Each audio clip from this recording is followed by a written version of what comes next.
lot of cars running 204 and 205, if you can believe that. Now, we do have some blustery winds here today. Is that going to affect things? Yes, it is. If it stays gusty like it's been this morning, that's going to bother more than anything. And unfortunately, as big as these cars are, they just don't like wind gusts. And there's going to be a lot of them today, I think. Now, when you're talking NASCAR, Grand National Racing, and you look at a record book, the name you see at the top of all the lists is Richard Petty. King Richard Petty, the defending champion here. Richard, you're back a bit, though. Is that going to affect the run? Well, not really. We won the race down here last time from 13th place. So, you know, the track is real big. It's real wide. You know, you run 200 mile an hour. There's a lot of draft. So starting position is not near as important here as it would be on a smaller racetrack. Running 200 miles an hour here with the winds like they are, gusting, how big of a problem? Well, the gusting is a bother. You know, if it blows a steady 20 or 25 mile an hour or 10 mile an hour, whatever, then you're expecting it. But when it goes from 0 to 25, then sometimes it can get pretty tricky. But these cars weigh 3,700 pounds, and they're shooting through the wind 200 mile an hour, and they're not as, it doesn't bother them as bad as what maybe you think. Well, Richard, we're pretty close to the start, and we know you want to go. Good luck. Have a good day here. Thanks, sir. Approaching his 200th victory, Richard Petty. If he can score it here today, he'll be up to 199. Now, back at the front of the field, there's some fast cars, too. So let's go to Gary Gerald. Well, Paul, 6 times in the last 8 races run here at Talladega, it's been a Waddell Wilson prepared machine that's been on the pole. Cale Yarborough, of course, has become quite a familiar scene in this spot. The track record holder a year ago. This year, he surpassed that mark, nearly 203 miles per hour.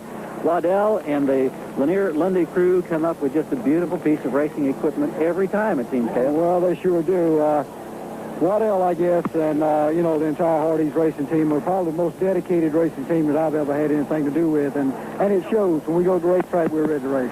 Speed is the byword always at Talladega. What is the concern? What does that speed mean to you and the rest of this field? Well, of course, you know, there's no place in the world faster than Talladega for stock cars, and it's the kind of race that you have to concentrate on all day long. You have to drive ahead of yourself at speeds that, you know, well over 200 miles an hour. So the speed plays a big part in this race, and you got to realize that things happen quick, and you can't let your mind wander whatsoever one bit.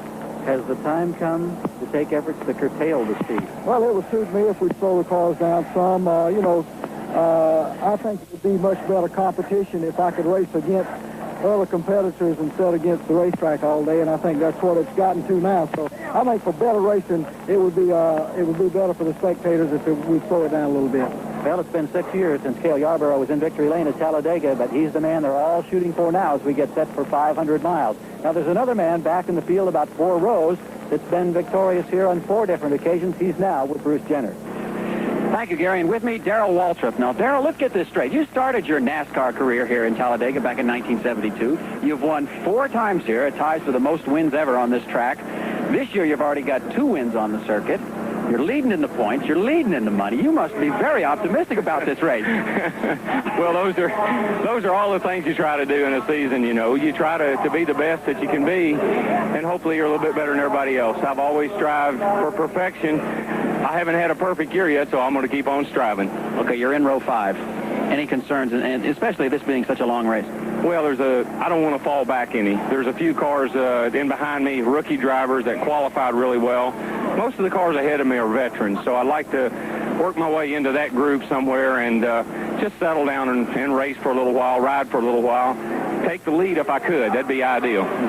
All right. Well, I'm sure you will. You know how to take the lead here at Talladega. Good luck to you. Get in that big bad machine and get it around. All right, let's go back upstairs to our foremost racing announcer, Paul Page. Well, the command has been given as they crank up the engines. 40 Grand National stock cars, 500 miles ahead of them. All the engines are started. They represent over 22,000 horsepower.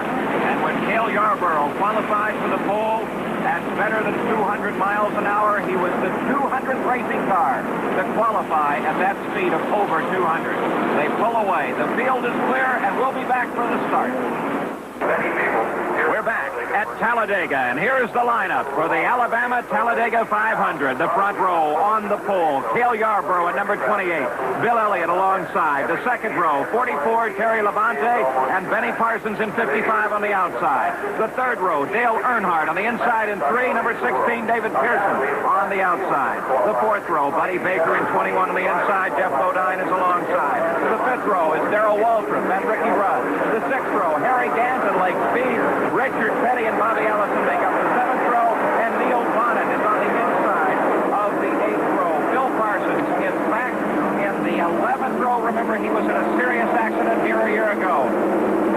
Dale Yarborough brings the field down to the line. The green flag in the hands of the starter, Harold Kinder. The green flag is waved. The course is green, and we are racing at Talladega as Dale Yarborough brings the field now for the first turn. They're side by side. It's Yarborough and Elliott. Yarborough pulls ahead just a bit. The rest of the field straggles on through. It looks, Bobby Unser, like the start going to the backstretch. Well, it really looks good to me. They were 3 abreast almost the entire field for a while, but now they're jockeying for positions. They're running 2 abreast. I think they're going to really stay 2 abreast for a little while. Looks like they're really tucking in and drafting off each other. You know, sometimes, Paul, people don't understand, but you get almost as good a draft from the side of another race car as you do following one. Now Cale Yarborough pushes out in front. Terry Labonte drops just carefully into second. Elliott now pushes up into second, but it is Cale Yarborough as they come down into the tri-oval, still kicking up dust, and Yarborough will lead the field across, but look at that. 4 abreast as they come to the line. Yarborough leads lap number 1 here at Talladega. That's Elliott up high, and Neil Bonnet comes into the pits, obviously unscheduled, obviously a serious problem as number 12 heads in. Well, you know, he's been smoking. I'll bet you what happens is, yes, they are. They're looking at the valve cover on the right-hand side. I bet he's got a leaking valve cover, Paul. On the backstretch now, Bill Elliott, Cale Yarborough in second. Benny Parsons closes in. Dale Earnhardt closes in. They're 2 abreast once again. Yarborough pushes out in front. Parsons follows on through. Elliott drops back to third. Earnhardt in fourth. Well, all they're doing right now is feeding each other out real good. Everybody's trying to figure out how the racetrack's going to be, how the wind. Remember we talked about the wind earlier. They're all just feeding each other out, and you can see that because sometimes they're running 3 abreast, 4 abreast. Sometimes they go to single file. Very high banks here at Talladega. The turns up at 33 degrees. Extremely high banking, and then they come off that first combination of turns and down a 4,000-foot backstretch. So plenty of opportunity to roll those engines out. You know, it's a very beautiful racetrack. In fact, today it's so clear that we could even see the mountains in the background. It's one of the prettiest tracks I've seen in an awful long Number time. 55, Benny Parsons pushes his way past Cale Yarborough into the lead. Yarborough back to second. Elliott still in third. Earnhardt in fourth. Labonte in fifth. Well, I think Benny Parsons is going to be pretty hard to reckon with today, Paul. He really looks quick. He's a very, very aggressive driver, but nobody's going to be much more aggressive than Cale Yarborough is. Back into the lead he went. Down through the tri-oval, Yarborough comes back to the lead and leads them into the first turn, and Parsons now back to second. It is obvious that there are a lot of fellas here that want to lead at Talladega. Well, I think that you're going to find out always that stock car racing, especially on a high bank track like Daytona and Talladega, just put on a tremendous show because they just draft and change positions so often. Let's go down to the pits now, find out what the problem on Bonnet's car is. Here's Bruce Jenner. Neil Bonnet on lap 1 already in the pits. Immediately they took the valve covers off and they're working on the engine. They've got it restarted right now. Crew Chief Doug Richard is looking at the car. The hood is back down, but Neil Bonnet already down a few laps. They button up the hood on Bonnet's car. Number 12 is back to the action, but well off the leader's pace. There comes that 20-car chain that makes up the leader serial here. They've been averaging just over 198 miles an hour as Benny Parsons forges his way past Yarborough. Elliott follows through. Earnhardt is down low, and Yarborough's dropping backwards. You know, the most amazing thing I find about these cars, Paul, is they're only 350 cubic inch engines. Most of them are Chevrolet, of course, and few Ford. But ironically, they have flat tappet camshafts for the racers that are listening to us today, and they absolutely go over 200 miles an hour with only that available. Here's Dale Earnhardt making his pit. He's down low alongside Parsons now. Elliott knocking on the back door, side by side, coming through the tri-oval into the first turn. Parsons back to the lead. Now Elliott drops back. They're falling in and out of the draft, right, Bob? They're doing that, and of course, that's your high bank racing, and it's going to continue all day, and that's what the fans like. And it's just truly, truly, truly good racing. Exciting all the time. Benny Parsons and Elliott now break away from the lead serial, but the draft is long enough so they are still in it. And it is Benny Parsons that is leading here at Alabama. And we'll be back. Petty off onto the grass, and Petty came back and said, don't do it again. Look at this. There's Bodine's car that falls off the back of the wrecker. I don't think you can hurt it anymore. No, I don't think it hurt it a bit. So Jeff Bodine into the wall. The caution light is on. It scrambles our standings at the front of the field, but it does give most of the field the opportunity to come in, refuel, and retire. We'll be back. Talladega. While we were away, they continued to hammer at one another and swap the lead. Here was Buddy Baker as he went by Benny Parsons. At the halfway, there were over 40 lead changes. The NASCAR record is 67 lead changes. Parsons couldn't take Baker out in front, and so Parsons poured on the power and pushed past Baker once again. But that wasn't the end of it. The fight continued. Dale Earnhardt blew a tire, got up against the wall, scrubbed the right side, but was able to continue on, despite heavy damage to the right side of Earnhardt's machine. And then, as he came into the pits, number 84, Jody Ridley, just came a little wide and took a trip out through the swamp, finally getting the car under control, pointing it back toward the pit lane, and continuing past his pit, and back onto the asphalt, and back into the action. Benny Parsons Chevrolet is leading. Baker is in second place. Harry Gant to the Bandit up to third. You know, Paul, another interesting thing is that approximately half of the cars here are running power steering. Yes, believe it or not, power steering is very similar to what we have in our passenger cars, only a little bit different. On the backstretch, the Valvoline Ford closes in behind Parsons, and Buddy Baker tries a slingshot down low, hangs on to it. Parsons is forced high. Gant still sits back in third, but a new leader once again, Buddy Baker. They're just doing that seesaw battle back and forth, and it's one heck of a good race, and they've broken away from the other cars a little bit. They're just almost out of the slipstream. But every time they go wide like that, Paul, they're just really making the draft for the cars behind them. Parsons and Gant are hooked up on the draft. Buddy Baker drops back to third place. That gives you an idea of how effective running together in the draft. If they work with one another, they can actually run faster. Now it's Parsons that is leading Harry Gant. There's Terry Labonte's car. Now Labonte was 74 points behind Waltrip coming into this race.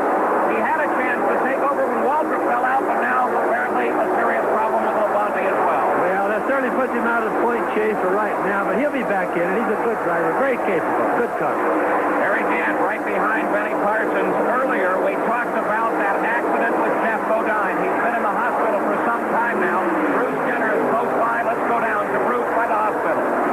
Well, I'm having trouble getting into the hospital area for a report on Jeff Bodine, but a few of the crew members just came out, and they said that Jeff hit the wall real hard. His shoulder is bothering him some right now. They are going to take him to the local hospital for some x-rays of that shoulder, but he seems to be doing fine. And here comes Tim Richmond in the pits. This is an unscheduled stop. That's one of our ex-Indianapolis drivers, Paul. That's where he got his start a lot of times, and he's sure doing a good job in NASCAR. Tim Richmond moved down to the Charlotte area and has really been pounding the pavement on the NASCAR stock car circuit. Back to the lead once again as we watch Benny Parsons leading Buddy Baker. Gant now back in third place. A seesaw battle out in front.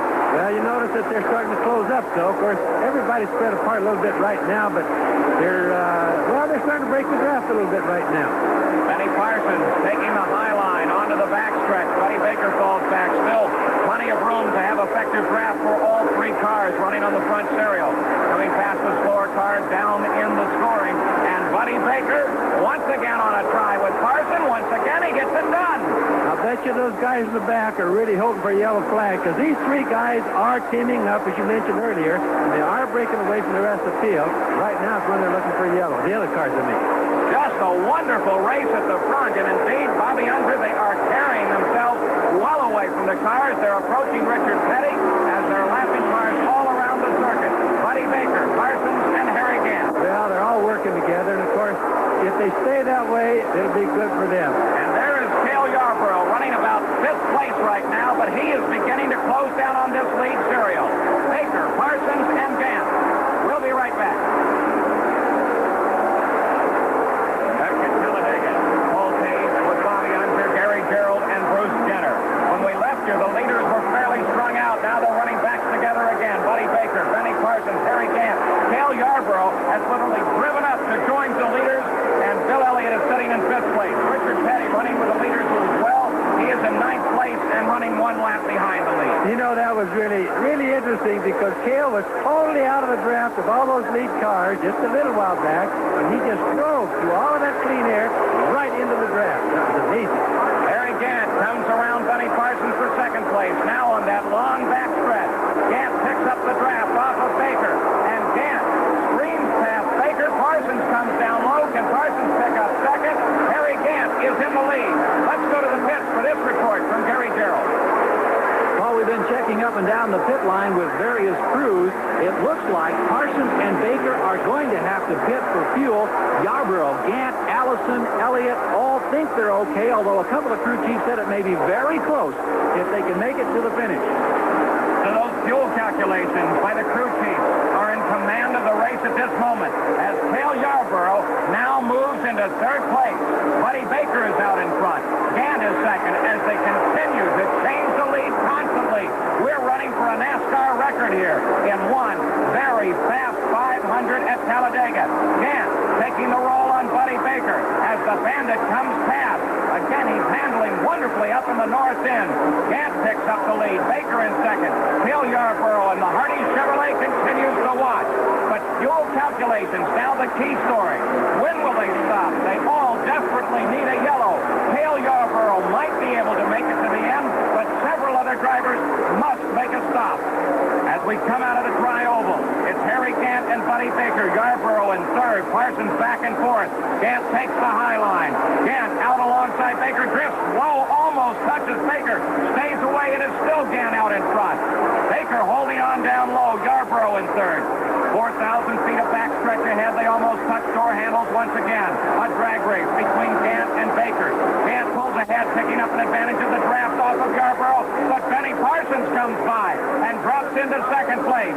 It is now Baker, Parsons, and Yarborough. You just watch that Cale Yarborough. He absolutely doesn't let anybody get in the position he wants to be in at the end of the race. And another thing, Paul, that guy is probably running no more than half throttle, saving his fuel, trying to guarantee a finish. Something he absolutely must do because he has calculated just barely to the end of the race. And remember, Parsons and Baker must stop or they won't make it to the finish. It's Gant in the Bandit out in front. There is Bill Elliott currently in fifth place and Bobby Allison running in sixth place. Two cars must stop. Yarborough may not make it. I'll bet you that Cale does not know. The reason he's sitting there with such a strong draft right now and not taking any chances is to guarantee the old driver's strategy that he's going to have enough fuel to finish. Benny Parsons' crew calls him in. Here comes Baker in. So off the leader serial. They're coming in for the stop. A must-stop situation for both drivers. Bruce Jenner is right there watching as they come in. With just 10 laps to go, he's got to come in just for fuel to put it in, and he's quickly out of the mid, but unfortunately that may cost him the race right there. He had to get fuel to make it to the end. Tough break for Buddy Baker. So the lack of a yellow flag, very costly for Buddy Baker and Benny Parsons as they both come back to the action.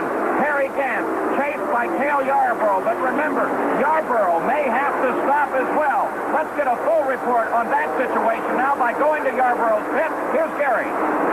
How close? Are you comfortable on fuel?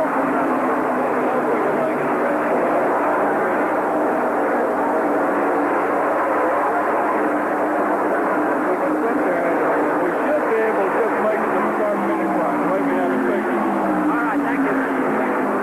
Harry Gant leads, Yarborough second. Interesting to note, sitting in there is number 43, Richard Petty, the only man that may actually know how much fuel he has. He has a flow meter in the car that tells him how much is left in the tank. Now, Cale Yarborough chases Harry Gant. We'll be back.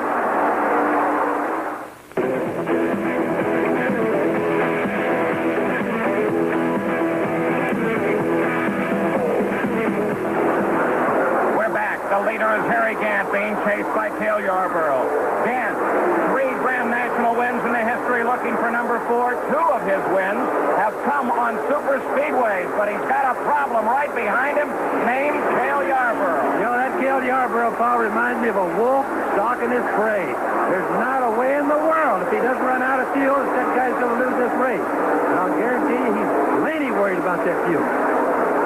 There's Benny Benny Parsons currently running in fourth. Right behind him is Buddy Baker in fifth place. The battle, though, is up in front. So these two are closing down on the field as well. It's going to be a very tight finish.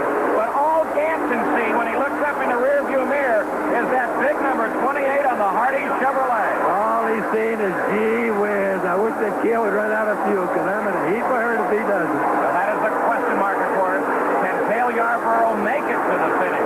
Everyone in NASCAR says on the Super Speedway, going to the last lap, you'll want to be in second place. That's where Yarborough is with one very strong car. Well, I honestly believe he could pass him and break away from him. I totally believe that, but I think the big problem comes back where he's not sure that he's going to have enough fuel to do it with. There's no doubt that he could do it. The car, I looked at it before the race, is probably the cleanest stock car I've ever seen. It really looks a lot like an Indianapolis car. There you get an idea of how careful Cale Yarborough is being. He doesn't try him at all. He just simply stays in the draft. As long as he does that, he's conserving fuel. The battle for fourth place between Benny Parsons and Buddy Baker. In third place is Bobby Allison. The battle in the top 5 positions. But the real fight is at the front of the field. And Cale Yarborough is just sitting, waiting, and watching right behind Harry Gant. The question, will he run out of fuel? Well, he's doing everything under God's creation to keep it where he doesn't. He's really conserving. I tell you, I honestly believe that guy is one heck of a smart race driver. Really got a lot of experience in the stock car circuit. Cale Yarborough on the super speedways. He's done it before. His last victory here came in 1978. Of course, he's the winner of the Daytona 500 earlier this year. He closes up again behind Harry Gant. The real question, of course, is if he doesn't run out of fuel, where will he try Harry Gant? Oh, I think he can pass him any place he wants. But I'll bet you that Harry Gant really wishes he knew when he was going to get passed. Gant holds on by his fingertips. Yarborough right behind. The white flag now being shown to Yarborough and Gant as Gant leads going into the last lap. But Yarborough is in the key position. If he only has enough fuel to make it just over 2 miles now. Look at the crew. There's some serious praying going down there. Bobby Allison is on the pit road. Boy, I don't know what this is. I really don't know what he's doing. Looks like he's coming for a stop right now, and he goes right on through the pit. Oh, now I don't see any reason for that. That had to be a misunderstanding someplace. He just has nothing to gain by doing that. Bobby Allison was in third place. Cale Yarborough on the backstretch, making his move now. He tries him low. He sails past Harry Gant. Cale Yarborough now is the leader. Less than half a lap to go. He holds on. Gant back in second place. Here comes Yarborough. That engine roaring. He still can run out of fuel. The crowd cheers. The checkered flag waits. Let's see who it will wait for. Yarborough or Gant. Yarborough still on the charge now. Gant is going to try him low. A slower car running high. And Cale Yarborough wins the 500 here at Talladega. And look at that crew. Cale Yarborough's 80th victory. The 15th time in his career that Gant has finished in second place. Well, it's not over yet. Look in the back straightaway. We still have a race going on. A battle developing for third as Benny Parsons and Buddy Baker pull up on Bobby Allison, and they stream past. This is the battle for third place. The race is already won, but this fight as Baker now pushes into third. Parsons behind him. Bobby Allison trying to close down. One more turn to go. A fight for third place. It's Baker, Parsons, Allison. They turn toward the line now. Lined up in the draft. Let's see who can pull the slingshot. Baker is out in front. Parsons, Allison tries it low. Parsons drops low as well. 3 cars abreast. They come to the line. Buddy Baker finishes in third. It forces Bobby Allison. Parsons comes home in fifth. A tremendous fight for third place. There's your winner, Cale Yarborough, the Hardy Chevrolet, number 28. His 80th career victory. A tremendous job. He does it on the last lap. We'll be back to talk with Cale Yarborough right after this. Today, Wonderful race, and that battle for third place deserves one more examination. Baker, Parsons, Allison. As they turn toward the line, they're side by side. 3 veterans at this kind of racing. Baker high, Parsons low. Allison had just enough to put it across. Richard Petty finished in 6th, Parsons in 5th, Allison 4th, Baker 3rd, Harry Gant 2nd, and Cale Yarborough, the winner of the 500 here at Talladega. Now as Cale pulls into victory lane, let's go to Gary. The congratulatory kiss all the way around. Cale Yarborough, it becomes a habit. Waddell builds you a great race car. It started off at Daytona this year. You've done it at Talladega, and you did it with seeming ease. Well, it wasn't too easy. This Hardy Chevrolet definitely ran good for us all day, but we got a little bit behind on the pit stop there. I ran out of gas the next to the last stop, and I had to coast around. Then I ran out on the last lap. So coming off turn 4, I just had to pump the car and shake it to make it get there, but Waddell had this Hardy Chevrolet running. That's all there is to it. We talked prior to the race about where you want to be on the last lap. Various drivers have said they've been in all different positions and they haven't won at Talladega. You were second, and it worked out just beautifully. Well, it did. I had to make up my mind whether I wanted to try him on the front stretch or the back stretch, and that was the biggest decision I had to make. I guess I made the right one. Well, once again, congratulations. Your second win at Talladega. This is a sweet one. It's been 6 long years since you found your way to victory lane. Go ahead. The champagne is ready. Look out. So the champagne flows for Cale Yarborough. Victory on the last lap. As Bobby, here's the back stretch. Last lap again. Well, it certainly looks like you made the right decision. Nobody can argue the point. It's very, very good. A very good decision. Cale Yarborough, as we look at the last lap, rolls past Harry Gant, sends him back to the bridesmaid position. So Harry Gant is now down with Bruce Jenner. Bruce? Harry Gant, that was a great run for it, but that has to be frustrating. Sitting there knowing you got the pole sitter right behind you, he's got a lot of horsepower, and you just have to keep driving around that track. It's got to be tough. Well, I knew he was faster than I was, but, you know, I made him run hard. We was turning some good laps, the last laps, and I couldn't get him to pass, so I just went back down on the throttle. And I really thought I could beat him back around to the line here, but the circumstances of the slow traffic kind of messed. Yeah, going in 3, we had 2 slow cars, and, you know, it put me from being where I wanted to be in 3, because my car was working so good today there that I wanted to be on the very bottom, and there he was. So I still thought I could get him back over here, but that's about. Whitaker finished second. That's the best we've run here. We turned some good laps. Crew done a good job. Italy Near built a good engine for this race, and we just laid back all day, so got ready to go. Well, congratulations. Car ran great, and Harry Gant ran great, too. Good job. Thanks. Before a record crowd here at Talladega, a record 75 lead changes among 13 drivers. The margin of victory, 1 car length. Average speed, 172.988 miles an hour, Bobby. Well, all I can say is I enjoyed the race immensely. I think it's a very, very classical Grand National race. So this is Paul Page for Bobby Unser, Gary Gerald, and Bruce Jenner. Congratulations to Cale Yarborough, and so long from Talladega.